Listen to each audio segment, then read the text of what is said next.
നമസ്കാരം, മൂവി ബ്രാൻഡിലേക്ക് സ്വാഗതം. ഇപ്പോൾ തമിഴ്നാട് രാഷ്ട്രീയത്തിൽ ഏറ്റവും പ്രധാനപ്പെട്ട സോഷ്യൽ മീഡിയ സെലിബ്രിറ്റി പേജുകളിൽ ഒന്നാണ് തൃഷ കൃഷ്ണയുടെ ഇൻസ്റ്റഗ്രാം പോസ്റ്റ്. നടിയുടെ സോഷ്യൽ മീഡിയയിൽ പങ്കുവയ്ക്കപ്പെടുന്ന ഓരോ ഫോട്ടോയും സ്റ്റോറികളും എല്ലാം തന്നെ വളരെ പെട്ടെന്നാണ് വൈറലായി മാറാറുള്ളത്. അങ്ങനെ ഏറ്റവും ഒടുവിൽ വലിയ ചർച്ചയായത് വിജയ്ക്ക് പിറന്നാൾ ആശംസകൾ അറിയിച്ചുകൊണ്ട് പങ്കുവച്ച ഫോട്ടോയായിരുന്നു. വലിയ കോളിളക്കം സൃഷ്ടിച്ചുകൊണ്ട് പോസ്റ്റ് ചെയ്ത ഫോട്ടോയ്ക്ക് ശേഷം 7 ദിവസം കഴിഞ്ഞ് ഇതാ തൃഷയുടെ പേജിൽ ഇപ്പോഴൊരു പുതിയ ഫോട്ടോ പ്രത്യക്ഷപ്പെട്ടിരിക്കുകയാണ്. ചുവന്ന നിറത്തിലുള്ള ഒരു ഗൗൺ ധരിച്ച് അതീവ സുന്ദരിയായി നിൽക്കുന്ന ഫോട്ടോയാണ് തൃഷ കൃഷ്ണൻ പങ്കുവച്ചിരിക്കുന്നത്.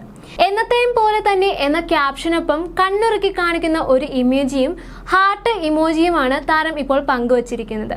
ഫോട്ടോയ്ക്ക് താഴെ തൃഷയുടെ സൗന്ദര്യത്തെ പ്രശംസിച്ചും സ്നേഹം അറിയിച്ചും ഒരുപാട് കമന്റുകളാണ് വന്നിരിക്കുന്നത്.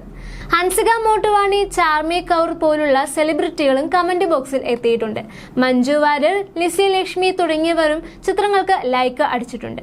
അതേസമയം വിജയുമായുള്ള ബന്ധം അവസാനിപ്പിക്കണം എന്ന് ആവശ്യപ്പെട്ടുകൊണ്ടുള്ള കമന്റുകളും വരാതിരുന്നിട്ടില്ല. വൈറലായ പിറന്നാൾ ആശംസ പോസ്റ്റിന് ശേഷം ഖുശ്ബു സുന്ദറിന്റെ മകളുടെ വിവാഹത്തിന് തൃഷ വിജയും ഒന്നിച്ച് എത്തുമെന്നായിരുന്നു പലരും പ്രതീക്ഷിച്ചിരുന്നത്. വിജയെ അനിയന്റെ സ്ഥാനത്ത് കാണുന്ന ഖുശ്ബു കുടുംബത്തിനൊപ്പം ചെന്നായിരുന്നു വിജയെ വിവാഹത്തിലേക്ക് ക്ഷണിച്ചിരുന്നത്. തൃഷയും ഖുശ്ബുവിന്റെ ഏറ്റവും അടുത്ത സുഹൃത്താണ്. അതുകൊണ്ട് തന്നെ നേരത്തെ ഒരു പ്രൊഡ്യൂസറുടെ മകളുടെ വിവാഹത്തിന് പങ്കെടുത്തതുപോലെ ട്വിന്നിംഗ് ഡ്രസ്സ് ധരിച്ച് തൃഷയും വിജയും എത്തുമെന്നായിരുന്നു പലരും കരുതിയിരുന്നത്. എന്നാൽ അത് നടന്നില്ല.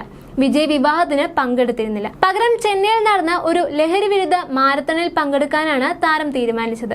ഒരു നടൻ എന്നതിലുപരിയായി ഒരു സാമൂഹിക പ്രതിബദ്ധതയുള്ള വ്യക്തി എന്ന നിലയിലുള്ള വിജയുടെ ഈ നീക്കം ഏറെ പ്രശംസകളും പിടിച്ചുപറ്റിയിരുന്നു.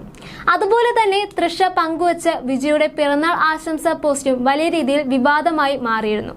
വിജയുടെ പിറന്നാൾ ദിവസം ആരാധകർ കാത്തിരുന്നത് തൃഷയുടെ ആശംസാ പോസ്റ്റിന് വേണ്ടിയായിരുന്നു. കാത്തിരിപ്പിനൊടുവിൽ വിജയ്ക്കൊപ്പമുള്ള ചിത്രം തന്നെയാണ് തൃഷ പങ്കുവച്ചതും.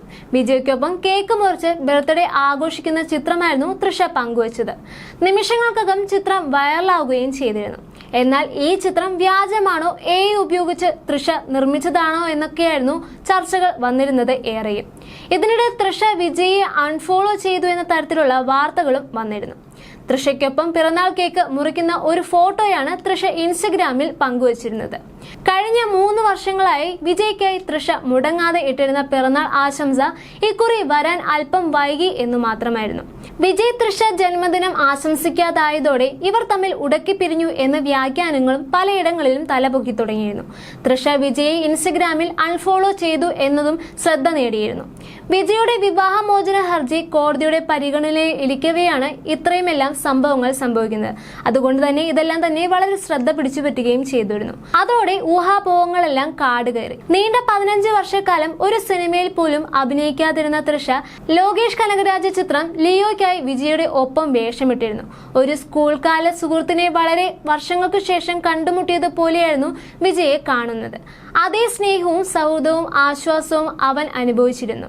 എന്റെ 20 വർഷത്തെ കരിയറിൽ ഏറ്റവും കൂടുതൽ സഹകരിച്ചത് വിജയ്ക്കൊപ്പമായിരുന്നു എന്നായിരുന്നു തൃഷ പറഞ്ഞ വാക്കുകൾ. തൃഷയ്ക്ക് വിജയ് ആരെന്ന ചോദ്യവും മറ്റും എപ്പോഴും സജീവ ചർച്ചകളായി വരാറുള്ളതാണ്.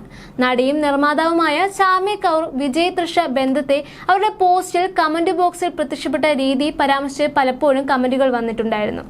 പ്യുവർ ഗോൾഡ് കപ്പിൾസ്, അതായത് തങ്കം പോലുള്ള ദമ്പതികൾ എന്നായിരുന്നു ചാർമിയുടെ പരാമർശം. ദമ്പതികൾ എന്ന് അർത്ഥം വരുന്ന കപ്പിൾ എന്ന പദമാണ് ഇവിടെ പ്രയോഗിച്ചിട്ടുള്ളത്. തൃഷയുടെ പിറന്നാൾ ദിവസവും ചാർമിയുടെ ഒരു കമന്റ് ശ്രദ്ധേയമായിരുന്നു. അതേ ദിവസമായിരുന്നു വിജയ് തമിഴ്നാട് തെരഞ്ഞെടുപ്പ് വിജയിച്ചതും. ഭാഗ്യത്തിന്റെ പ്രതീകം എന്നാണ് അന്ന് ചാർമി തൃഷയെ വാഴ്ത്തിയിരുന്നത്. ചരിത്ര പുസ്തകത്തിൽ തൃഷയുടെ ജന്മദിനം വിജയം എന്നു വേണം രേഖപ്പെടുത്താനെന്നും ചാർമി കുറിച്ചിരുന്നു.